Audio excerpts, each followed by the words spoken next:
Everything you lost is about to be restored, and the payback is far more than you ever dreamed possible.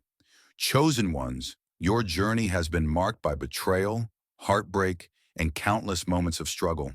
But God has set into motion a divine repayment plan that will leave you speechless. Stick with me for at least 12 minutes, and you will witness the first signs that your season of lack is officially over. Right now, hit that like button, subscribe, and comment 77 to declare to the universe that you're ready to receive tenfold blessings. Then leave a second comment, ready for what's next, in your own words. This message promises immediate, tangible benefits that will spark a whole new era in your life. Chapter 1. You knew the pain of sudden loss. You once stared at the empty spaces in your life, wondering where the abundance had gone. Every time you stretched out your hand, it felt like the resources you needed were snatched away at the last moment. Maybe it was money that kept slipping through your fingers, or friends you believed in who vanished the second hardship arrived. Deep down, you questioned your worth, unsure why God allowed so many doors to slam shut. As a chosen one, you sensed there was a bigger reason behind these setbacks, yet your heart ached for answers. The hopelessness weighed on you, creating a silent ache that wouldn't fade, no matter how hard you tried to stay positive. During those darkest nights, you prayed for relief. You begged for mercy or at least a sign that your suffering wasn't in vain. At first, it felt like your pleas fell on deaf ears. The emptiness grew, and discouragement hovered over your every move. That's when despair whispered lies. Maybe you aren't chosen after all. Maybe you did something wrong to deserve this. Perhaps your destiny was always meant to be overshadowed by repeated disappointment. But despite the swirling confusion, a small ember of faith refused to die. Something in you just couldn't accept defeat. Eventually, you noticed subtle shifts. Doors you had never noticed before began to crack open. People you never thought would offer assistance reached out with kindness. It wasn't a grand spectacle at first, more like faint flickers of hope that lit up the darkness just enough for you to see a path. You started to realize that every loss you experienced was shaping you, stripping away illusions, and forcing you to cling more tightly to the truth God had placed in your heart. The turning point came when you acknowledged that the emptiness wasn't a permanent curse, but a setup for something greater. Every time you were denied an opportunity, it was actually a redirection away from a trap. Each friendship that collapsed taught you about loyalty and resilience. You gained spiritual muscle that would prove indispensable in the next phase of your journey. Through every tear, you were unknowingly storing treasure in a place the enemy couldn't corrupt. God was orchestrating a plan so precise that it required you to lose certain things before you could gain what was truly meant for you. Now that plan has matured. The tears you shed became the foundation for a harvest nobody else saw coming. The heartbreak that nearly broke you is giving way to a fresh wave of blessing, so powerful it will astonish those who thought your story had ended. Yes, you still remember the pain of being taken advantage of, but that memory only makes the coming restoration more meaningful. Something in your spirit senses it, the unraveling of a divine setup where all that was once stolen is returned with unshakable interest. This is the moment your old self always prayed for, and it is finally here. Chapter 2. You're standing on the edge of divine reversal. You once believed your fortunes hinged on outside factors, an inheritance, a job promotion, or someone else's approval. Over time, you realized people can promise the world but deliver nothing. You witnessed your best ideas being credited to someone else and your honest efforts dismissed. Each blow convinced you that maybe your turn would never come, that the world was always going to be skewed against you. Yet you've arrived at a spiritual intersection where God is about to overturn every injustice that left you feeling robbed and humiliated. Right now, something in you buzzes with anticipation. It's subtle but impossible to ignore. It's the sense that a higher force is rearranging circumstances in ways you can't fully explain. Old debts, emotional or financial, are about to be settled, and it's not by coincidence. Imagine a judge pounding the gavel, declaring the final ruling in your favor. That's the spiritual action unfolding. While others may be oblivious, you sense the shift because chosen ones possess discernment that cuts through the noise of doubt. It's crucial, though, to understand that this divine reversal isn't merely about receiving back what you lost. It's an accelerated repayment that includes blessings stacked on top of blessings. God rarely restores at the level of your original loss. When He moves, it's with amplified favor that takes you far beyond your initial expectations. Think of individuals in sacred texts who faced crushing defeats, only to see God elevate them to positions of unprecedented influence. That same principle applies to you now. You might worry your faith is too weak to sustain the breakthrough. After all, repeated disappointments can dull your hope. But even if your faith feels like a flickering candle, trust that God still sees it. He doesn't measure your worth by the volume of your praise, but by the sincerity of your heart. The moment you choose to believe that your restoration is real, you align yourself with the spiritual frequency where miracles happen. Your spoken words become seeds of possibility. Each time you declare, "I am ready to receive everything that was taken from me," and more, you water the soil of your future harvest. Still, there's a responsibility on your part. This reversal is not a free pass to remain passive. If an opportunity arises, take bold action. If your intuition nudges you to move in a new direction, act quickly. God might be opening doors that appear unusual or risky, but are precisely aligned with your destiny. Pride could blind you to these divine seeds. Humility and an open mind will reveal them. The blessings are coming at a rapid pace, so you can't afford to linger in old mindsets of lack. Set your gaze forward. The betrayals and heartbreaks. You endured what was part of an intense training ground. They shaped your character and purified your intentions. Now that the tests are nearly over, the reward is exponential, not incremental. You are about to step into a reality where the best possible outcome is merely the baseline. Chosen one, the scales are shifting and a wave of restoration is rushing to meet you faster than you ever thought possible. Chapter 3. You sense the cosmic scales tipping in your favor. You have endured many nights crying out for balance, watching those who wronged you walk freely while you struggled with the aftermath. It stung deeply when you saw people benefit from your kindness or take credit for the hard work you invested. Then came a series of heartbreaks that made you question God's timing and fairness. Yet through all the turmoil, something kept your heart soft instead of letting bitterness consume you.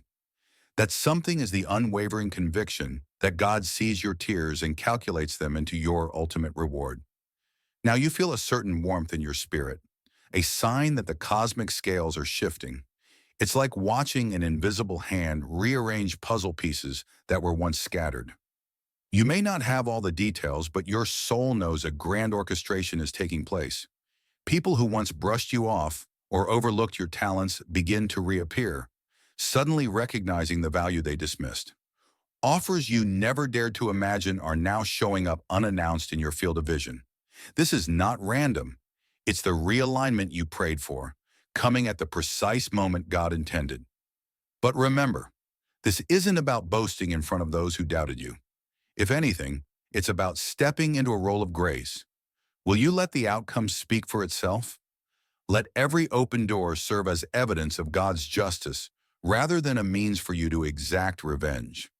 Yes, there may be a part of you that craves vindication, an understandable desire after all the humiliation and theft you've experienced.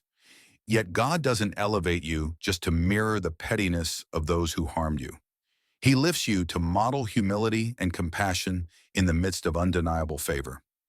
Each passing day, the sense of approaching victory grows stronger.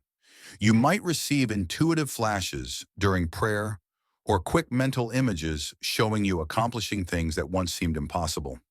These are glimpses, confirmations that you're aligned with a heavenly agenda designed to restore what was taken and multiply it. The more you trust these hints, the more you recognize small confirming signs in your daily life. It could be as simple as overhearing a timely phrase in a crowded place or noticing repeated numbers that speak to your spirit. To the skeptic, these might be coincidences, but to you, they're proof of the orchestrated plan in motion. Understand, though, that repayment doesn't always come from the exact source of your pain. God can bring your abundance through new channels you never considered. Maybe a fresh business idea crosses your path, or you form an unexpected friendship that leads to unimaginable blessings. Keep an open mind about how your reparation arrives. If you cling too tightly to old dreams of restoration, you might miss the grander compensation God wants to provide. Above all, hold steady in your identity as a chosen one. While the scales tip in your favor, distractions will try to knock you off course. People from the past might return with insincere apologies or last-minute pleas for your help. Pray for discernment so you can see through manipulative attempts. Not everyone is meant to join you in this new chapter of abundant balance. Stand firm. Keep your eyes on God's unfolding plan and watch the payback manifest beyond your wildest imagination. Chapter 4. You're unlocking an overflow of unexpected opportunities. You spent years feeling boxed in by circumstances as if a stubborn ceiling kept you from rising to your full potential. Each time you tried to advance, some hidden force seemed to block your path. Yet in the back of your mind, you always suspected a day would come when doors would swing wide open without resistance. That day is now arriving. The overflow of unexpected opportunities is not a trick or an illusion. It's the divine response to all you've endured. Suddenly, you notice interest from circles that once ignored you. Perhaps you find yourself connecting with influential individuals eager to collaborate, or you stumble upon a vacant position tailor-made for your skills. Even your creativity seems supercharged, producing ideas you never thought possible. At first, it might feel disorienting, like stepping into bright sunlight after dwelling in dim shadows for too long. That initial shock is just your mind adjusting to a new reality where scarcity is replaced by abundance. In this season, it's crucial that you manage your open doors with wisdom. Not every opportunity is meant for your journey. The enemy can camouflage distractions as golden chances, hoping to divert you from the path God ordained. Before rushing to seize every new offer, pray for clarity. Ask yourself, does this align with my purpose? Or is it, time and energy are precious? Squander them on the wrong pursuits, and you risk delaying the very blessings you've waited for. As you step into this flow of favor, keep humility at the forefront. You'll see the difference between those who accepted your potential and those who dismissed it. It might be tempting to flaunt your newfound success as a way to settle scores, but as a chosen one, you're not here to operate on the same frequency as those who once belittled you. Instead, use your elevation to extend grace when prompted. By doing so, you prove that your heart remains pure amid the cascading blessings. You transform from a wounded soul into a conduit for God's generosity, uplifting others even as you ascend. Don't be surprised if these opportunities also challenge you to grow faster than you imagine. Sometimes blessings come packaged as responsibilities that stretch your skills and character. You might be asked to lead a team, oversee a large project, or speak on a topic you previously avoided. Embrace the challenge. God wouldn't present this opportunity if you weren't ready, or at least capable of rising to it. When self-doubt creeps in, remind yourself that your track record of overcoming adversity is proof of your resilience. If you can endure seasons of profound lack, you can certainly thrive in a season of abundance. Finally, let gratitude be your compass. The more you appreciate each new opening, the more doors will continue to appear. This is not about hoarding blessings or becoming arrogant. Rather, it's about recognizing that you're a vessel meant to channel these gifts for a higher purpose. Each opportunity that comes your way is another layer of restoration. It's tangible evidence that everything you lost is returning in grand style, backed by the promises of a God who never forgets what was stolen from his chosen ones. Chapter 5. You must release resentment to hold the blessings. You still carry memories of the people who betrayed you, the friend who stabbed you in the back, the family member who manipulated you, or the partner who vanished without a trace. These wounds left deep scars, fueling an anger you tried to suppress but could never quite release. Now that your season of restoration is here, you face a critical choice. Will you cling to the bitterness or make room for the blessings? Unforgiveness is a heavy anchor. It keeps your heart tied to the past, blocking the flow of good things into your present. No matter how grand the opportunities before you, resentment can quickly sour them. Imagine receiving a lavish banquet but being unable to taste the food because your tongue is still numb from past poison. That's what it's like to enter your new season while holding on to old grudges. The flavor of your blessings gets overshadowed by the lingering bitterness within. Letting go doesn't mean you excuse the wrongs done to you. It simply means you relinquish the power those wrongs have over your mind and emotions. You acknowledge that God's justice far surpasses any revenge you could orchestrate. After all, the same divine hand that orchestrates your repayment is also more than capable of dealing with those who caused your pain. By releasing the grudge, you surrender the task of retribution to a higher authority, an authority that deals in perfect fairness. This act of releasing resentment often involves a process. You might pray daily for the strength to forgive, or you might find solace in journaling your hurts until they gradually lose their sting. Some choose to speak affirmations like, "I free myself from the prison of unforgiveness," signaling both to God and to their own hearts that they're ready to move on. Over time, you notice the emotional charge connected to your memories start to dissipate. This doesn't lessen what happened, but it frees you from its grip. The reason this step is so crucial is that blessings require space to land. Think of your heart like a container.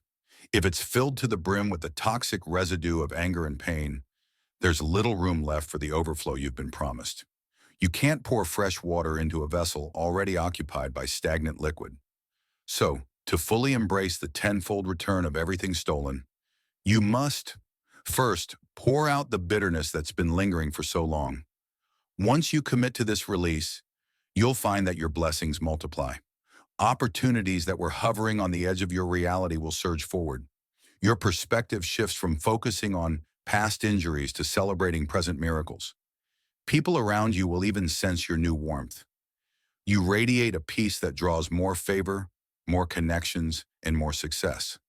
It's as if you become a magnet for the goodness you always deserved, but couldn't quite grasp while weighed down by resentment. This is your moment to break the chains. Offer up every grudge, every disappointment, and every tear in exchange for the fullness of what God has in store. Let your heart become an open channel for grace. The second you unclench your fist from bitterness, you'll have free hands to receive the abundance that's on its way. Chapter 6. You're being positioned for greater influence. You've spent too long in the shadows, doubting the power of your voice and story. Past failures convinced you that your role was always secondary. Yet the restoration coming your way is about more than personal gain. It's about positioning you to impact others. God is elevating you as a beacon of hope for those still struggling in darkness. With this new position, responsibilities may intensify. Perhaps you're handed leadership at work or asked to mentor people who view you as resilient, or doors open for you to share your story on platforms you never imagined. However it appears, your expanding reach is an opportunity to show what grace under pressure looks like. You're far from perfect, but you're redeemed, and that resonates in a world longing for authentic stories of triumph. Stay grounded, though. Pride has a way of sneaking in when you're promoted. The same God who lifts you can also humble you. Remember the sting of being overlooked and keep empathy for those still climbing out of their pits. This new influence isn't for self-glorification. It's a tool to extend compassion, not superiority. Be ready for critics. When someone steps into the spotlight, skeptics often emerge. They may bring up your past to question your legitimacy. Don't exhaust yourself refuting every false claim. Let your integrity and results speak louder than social media arguments. Focus on the mission God has given you, and the naysayers will fade into irrelevance. Another key aspect of greater influence is managing resources wisely. If financial blessings are part of your journey, remember that money is just a tool for growth, giving, or pursuing your calling. Use it responsibly. Invest in worthy causes, nurture the dreams God placed in you, and steward each opportunity carefully. Responsible use of your blessings opens doors to even larger territory. Influence isn't always about public accolades. Sometimes it's private mentorship or strategic input in critical decisions. However God expands your platform, treat it with reverence. You're becoming a steward of destiny, yours and those you're called to uplift. Your life now stands as proof of faithfulness as an unstoppable power. Once robbed, you're being placed in a seat of authority. Once silenced, your voice is amplified. Wear this influence humbly, kindly, and with the certainty that God has positioned you to fulfill a higher purpose. Chapter 7. You are ready to celebrate your completion. You sense it in the air. The chapter that once confined you in heartbreak is finally closing. After countless setbacks, you stand on the brink of new horizons. Wounds have scarred, your spirit has strengthened, and God is signaling that your season of repayment has reached fulfillment. These blessings aren't temporary fixes, but the culmination of every promise ever whispered into your heart. It's time to celebrate. Yet this celebration isn't about flaunting what you've gained. It's about honoring God's faithfulness through every storm. Reflect on how adversity refined your discernment, resourcefulness, and empathy. Each hardship shaped the tools you now wield in triumph. You may still fear hardship's return, but stepping into completion means you no longer live in survival mode. What once felt catastrophic becomes another stepping stone, lifting you to a higher vantage. This completion ignites a fresh season of creativity and expansion. The dreams you once shed can now be revisited with renewed vigor. Frayed connections give way to allies who truly recognize your worth. Even romantic ties start mirroring your healed self rather than old wounds. Life shimmers with a hope that was tested but never extinguished. Yet this isn't an endpoint. It's more like graduation into deeper purpose. You've earned the right to flow with continuous blessings, meeting each new challenge with the clarity of someone who has seen God turn ashes into beauty. Right now, let gratitude saturate your atmosphere. You've come full circle, and what was taken has been returned in multiplied measure. This isn't merely about recovering what you lost. It's about embracing the fullness of your calling. No longer defined by past trials, you're anchored by the promises that sustained you. This is true completion, the end of one story and the vivid dawn of the next.